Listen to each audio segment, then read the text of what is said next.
Welcome, honorable guests, the president of the tuna industries of the Coconut Islands, Mr. Joe, his wonderful delegate, Mrs. Nair, and their assistant delegate. Oh, and the shark defenders, not forgetting everyone in the audience. Thank you very much for being here today. Before we begin our meeting, I'd like to thank the Minister of Fisheries for sacrificing his time and sponsoring this meeting. Unfortunately, the Minister couldn't be here today because he had other important business to tend to. Sleeping in. As you can clearly see,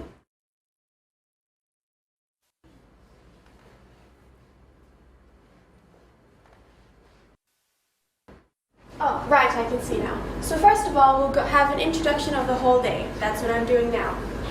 Then we'll turn the time over to the tuna industry tea break at about 10:45 for about 45 minutes.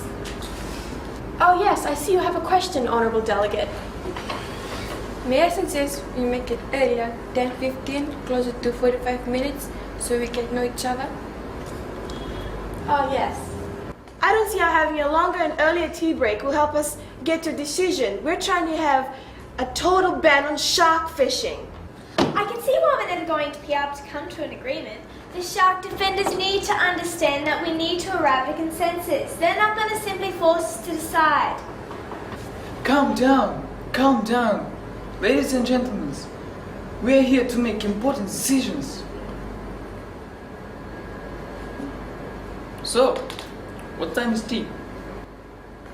May I suggest we stick to the 10:15 deadline and please agree to work in harmony. To help this process, I've gone through the trouble of wearing my purple shirt, which enhances peace and reconciliation. Thank you.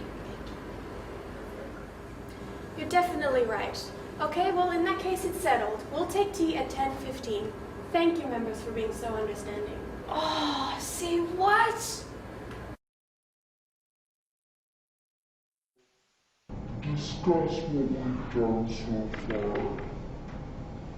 And then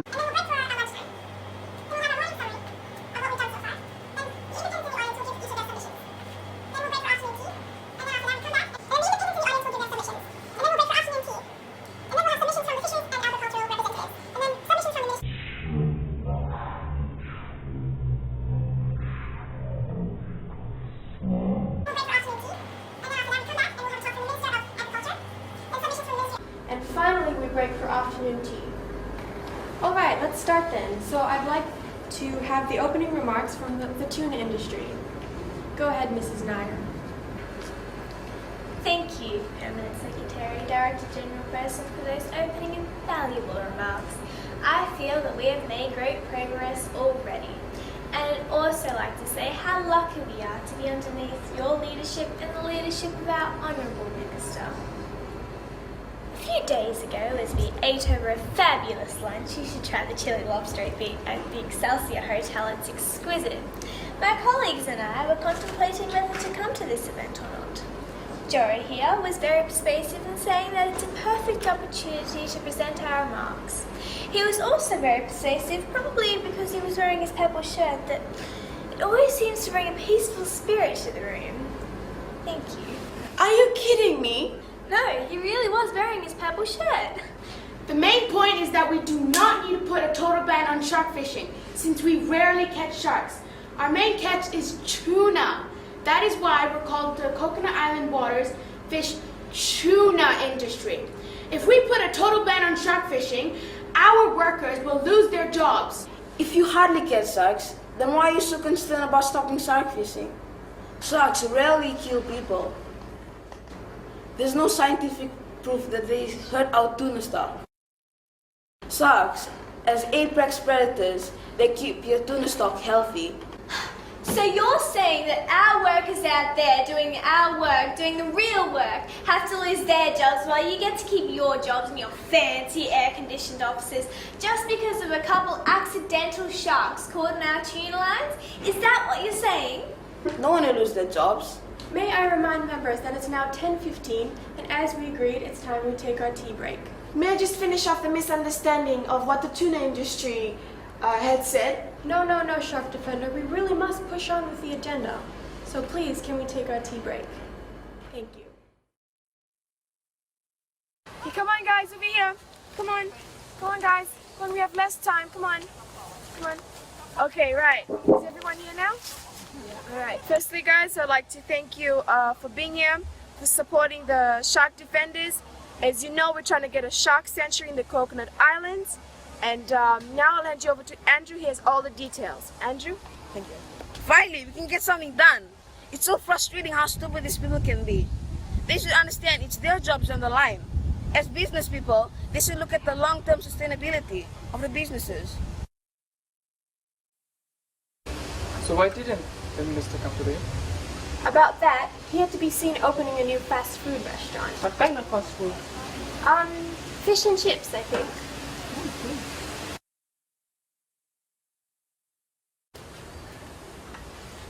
Goodness, these government functions never have good food. Then I shall take you back to the Excelsior Hotel again. They have a new recipe. Fresh flown-in truffle from the Dordogne region. Okay, guys, we have to hit them with all we've got. Andrew, drive across bullet point 6. That's the one we really need to drive across, okay? So when do we get our bonus? It should be next Thursday after the Galapagos Island Embassy have finished their nuclear tests in our northern waters. It's a big deal for the government, but it should be a breeze. Yes, the new Barracuda long-line trawler. She truly is a gem, and fully equipped with a massage parlor, a swimming pool, a hot tub, a cocktail bar, a water slide. Okay, guys, great job. There's no way we're going to lose this. Just stick with the plan and we can totally win this. Yeah. Yeah, but hey, what's up with the purple t-shirt? Oh, don't worry, it's not important. Quick, we have to catch up to the group. Oh goodness, the end of tea already? Yes. By 2 o'clock, everything should be finished. Just in time to run my golf. Ah yes, back to business. By the way, keep bringing up that purple shirt. I don't know why, but it seems to be really working. Friends, colleagues, and shark defenders, welcome back from the fabulous tea. It was absolutely fabulous. I definitely enjoyed it. And I think we owe thanks to the catering staff at the Excelsior Hotel. I honestly feel we're making great progress. No, Shark Defender, we really must push on with the agenda. Now, can I ask the Tuna fisheries delegate with the purple p-shirt to summarize their position? Thank you for noticing my purple shirt. Yes, we at the Coconut Island fish tuna industry are aware of sharks. In fact, some of my best friends are shark lovers. Anyways, yes, we do believe that sharks do have their place, but not at the expense of jobs in the industry. Is the government aware of just how many jobs are at stake and how much the Coconut Island waters earn in revenue? We are aware, Mr. Joe, of the facts, but perhaps you'd like to remind the rest of the audience. I'll turn this over to Mrs. Nair. We have 2,012 fishermen over 4 fleets in our registered union. We have 407 workers in canning factories around 3 plants around the islands. Our total income from this is $4.59659 million and 42 cents. I'd also like to acknowledge the fact that my friend here bought his purple shirt on his last trip to Mumbai. It's fabulous, isn't it? Yes, it's a truly wonderful shirt, Mr. Joe. I see we have a comment here from an independent. Go ahead, madam. Thank you.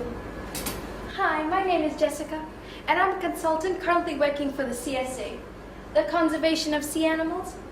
Over the past 2 years, I've had to write proposals to try and save the turtles and the dolphins and the whales, and it took me such a long time to edit them.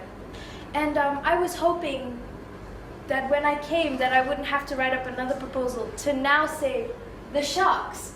Is there any way we can make sure that I won't have to? What? Oh, did I mention that the last time I wore this purple blouse was during a peace and reconciliation meeting? Thank you, I hope I've made my point clear. This is a very valuable point that the CSA officer Jessica has brought up. Is there any way that we can avoid her having to do this? Yes, Shark Defender. Right. this. I'm wearing a white shirt and it has nothing to do with what's going on. We're trying to get a total ban on shark fishing. You guys are going on with this purple shirt thing. It has nothing to do with it. You guys just don't get the point. My dear shark defender friend, my shirt is purple, not white. You don't get it. What I'm trying to say is... Calm down. Mr. Joe has a point here. We can't ignore that. Mr. Joe, please sit down. Now you can continue what you're saying, but just bring it down a bit, okay? Can you breathe? Just breathe with me. Okay, go ahead. Everyone's making out that we're the bad guys here.